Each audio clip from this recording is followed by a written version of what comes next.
Hello and welcome. This Spider-Man Brand New Day edition of Speculation, Spoilers, and Suggestions is squeaking in just under the web line. But at least, after the first two trailers, I was confident enough in my theories to add my two swips. FYI, I won't be giving any further potential specific spoiler alerts. I just told you. To begin with, that this Spider-Man movie is going to have ties to the upcoming MCU mutant saga is not, and it never has been, a secret. How much it connects, and just how many mutants are involved, is the real mystery. Since back when it was only a rumor, well before the official announcement of Sadie Sink joining the cast, just about every nerd with a social media platform has been on their soapbox about which characters she was bound to play and their own definitive reasons for it. Top two contenders, by my guesstimate, ran 91% for Jean Grey, probably 7% for Typhoid Mary. Props to those outliers for going for the mutant introduced outside of an X-Men comic instead of America's Omega-level sweetheart. But nah, you're both wrong. I've left a little percentage wiggle room in my Sadie character pool because I'm sure there must be a few folks out there who, like me, are considering deeper X-Men lore, along with talent, interviews, and comments, and a less dogmatic viewing of what the trailers show. I haven't seen anyone else offering an alternative to those two mentioned characters, but I have to believe they're out there. Meanwhile, here's my take. First, to debunk the Typhoid Mary theory, easy. She already exists in the MCU, tangentially, portrayed by Alice Eve in the Netflix Iron Fist series. As divisive as that show may have been, the Disney Plus team seems determined to recreate as much as possible the Netflix universe in MCU canon through Daredevil Born Again. So whether or not she actually does appear in Born Again Season 3, we're not likely to see a different version of her until post-Secret Wars. As for the Marvel Girl madness, it almost seems like these theorists are being mind-controlled, because the argument against that is obvious. I mean, that is the argument. It's too bloody obvious. The MCU is infamous for its NSA-level security, so if they're going to cast a secret character, they're not going to cast an actor that looks exactly like said secret character and announce that addition.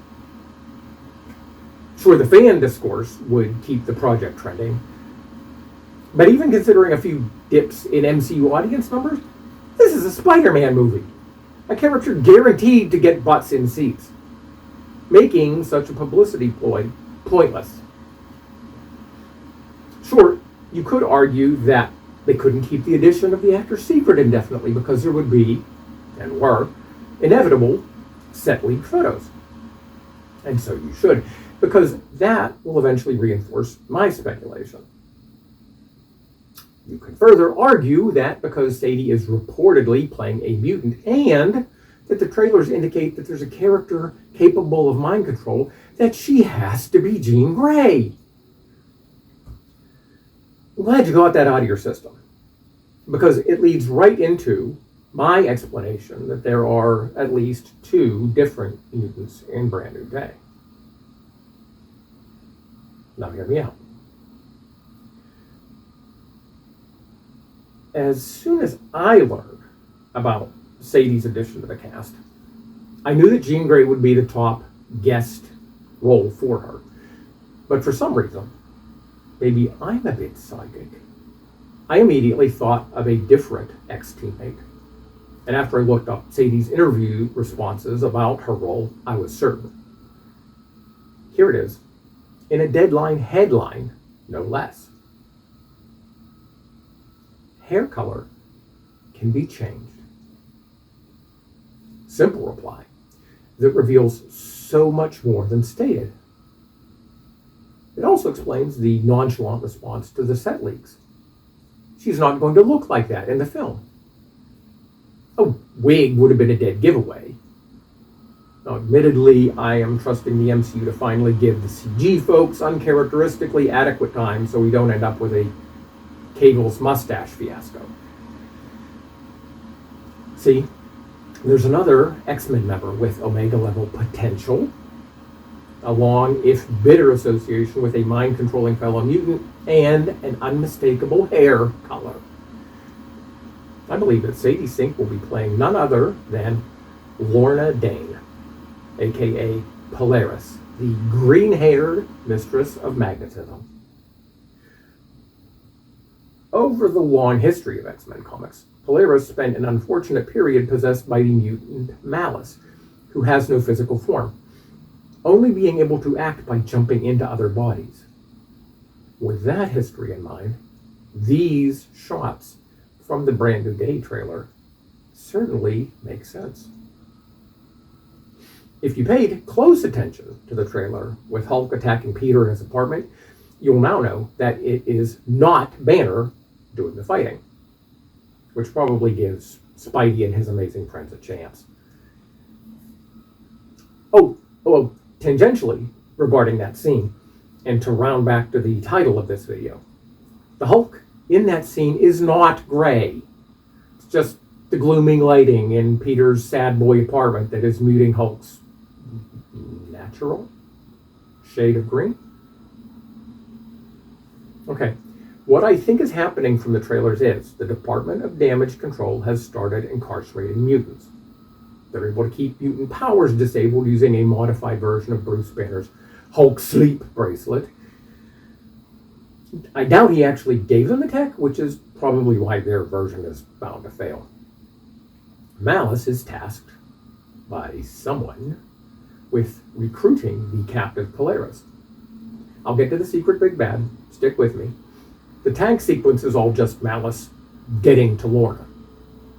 I guess that Malice apparently being able to control multiple people at once is boosted by Polaris power combined with a reverse engineering of the suppression tech. Punisher being immune. I'm going to go with the plate in the head trope. You know, that old chestnut. Interrupting myself here to say that I am not going to get into whatever is happening to Peter, because honestly there are too many possibilities and not enough evidence. But it will be the thing that makes him immune to Malice and targeted by the big bad. What I will say regarding Peter's condition is that the Keith David voiceover about spiders have 3 life cycles is inaccurate, but in an eloquent way that's almost Victorian. Now that leads us back to the secret big bad.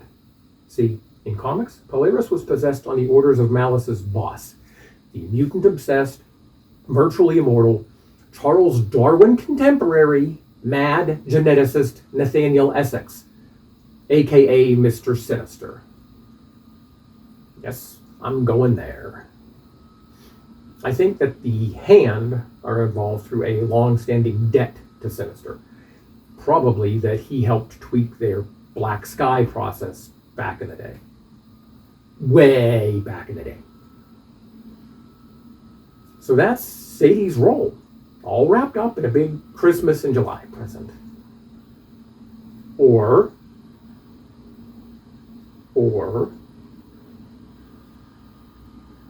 they've been hiding Sadie's role literally in plain sight. Sinister is still the big bad, but the reason Marvel Studios has been so cavalier about set leaked photos of Sadie is not because she'll look different in the finished film, but rather that she will look exactly the same